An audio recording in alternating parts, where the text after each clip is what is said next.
मयूर Chopasni school के seminar hall में शनिवार को यूनेस्को के कार्यक्रम इक्रोम के अंतर्गत कैपेसिटी बिल्डिंग विंग के नेतृत्व में पर्यावरण पर वर्कशॉप का आयोजन किया गया। विद्यालय के प्राचार्य श्री शरद तिवारी जी ने बताया कि इस वर्कशॉप का उद्देश्य भारत में हरित पर्यावरण के साथ सतत विकास के उद्देश्यों को प्राप्त करना है तथा पर्यावरण के साथ भविष्योन्मुखी विकास कैसा हो केंद्रित था। यूनेस्को का ये कार्यक्रम विश्व के 5 देशों युगांडा, सूडान, ब्राजील, इजिप्ट और भारत में आयोजित हो रहा है। पर भारत में इस कार्यक्रम के तहत केवल जोधपुर शहर तथा यहाँ की जल संस्कृति को चुना गया है। आज धरती के बढ़ते हुए तापमान, बती उमस, क्लाइमेट में जल्दी होने वाले परिवर्तन, आने वाले तूफान आदि को कंट्रोल कैसे किया जाए, इसमें आधुनिकता के साथ साथ पर्यावरण संरक्षण का दायित्व कैसे निभाया जाए, ये यक्ष प्रश्न कार्यशाला की थीम थी और जोधपुर की जल संस्कृति को आधार बनाते हुए किस तरह के स्थानीय उपागमों का प्रयोग करते हुए विश्व के लिए आने वाली भविष्य की चुनौतियों का सामना किया जा सकता है, ट्रेडिशनल नॉलेज और कल्चरल हेरिटेज के साथ आधुनिकता की दौड़ में दौड़ते हुए किस तरह से हम पर्यावरण और प्रकृति का संरक्षण कर सकते हैं, इस पर चर्चा की गई थी। श्री शरद तिवारी जी ने बताया कि इस कार्यशाला में मयूर चौपासनी स्कूल के विद्यार्थियों द्वारा मेहरानगढ़ की स्थापना और जल संरक्षण पर आधारित नृत्य नाटिका जोधपुर की जलकथा का प्रभावी मंचन किया गया। इसमें आधुनिकता के साथ साथ प्राचीन धरोहरों का संरक्षण करते हुए जल संस्कृति और यहाँ के पर्यावरण की कैसे रक्षा की जाए, नृत्य नाटिका के माध्यम से सटीक जानकारी दी गई है। इसे पश्चिम बंगाल के रंगकर्मी पलाश चतुर्वेदी एवं जाहिद हुसैन ने निर्देशित किया और सुकृत सेन ने संगीत दिया। इस संपूर्ण कार्यक्रम का समन्वयन पश्चिम बंगाल के रेपॉल कांजी और श्रीपर्णा सिल ने किया। कार्यक्रम के मुख्य अतिथि Shri Jagat Singh ji Rathore, general manager Mehrangarh museum trust fort Jodhpur थे। कार्यक्रम में doctor Mahendra Singh ji Tanwar, assistant director Maharaja Mansingh Pustak Prakash and research centre, उप प्राचार्य दीपक भार्गव, पीयूष शर्मा, चैनाराम सहित पर्यावरण प्रेमी व विद्यार्थी उपस्थित थे।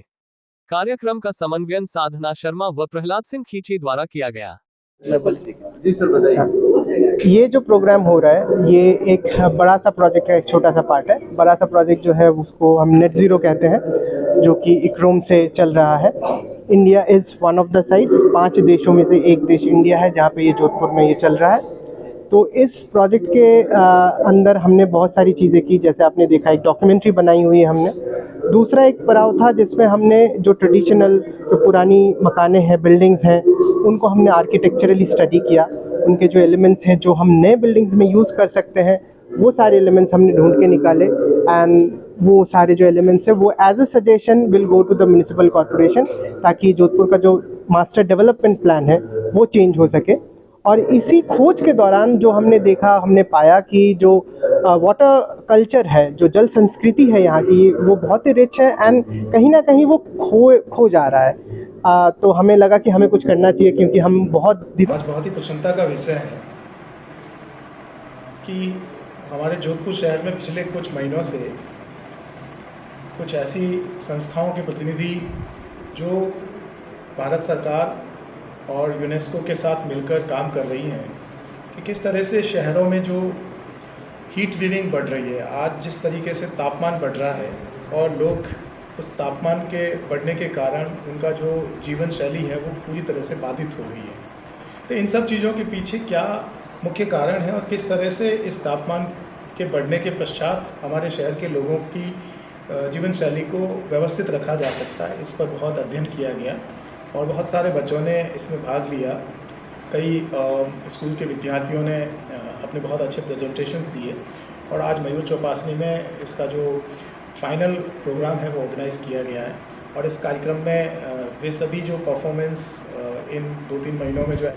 सबसे पहले तो मैं रेपॉल कांजी और श्रीपर्णा सिल जी को बधाई देना चाहता हूँ कि उन्होंने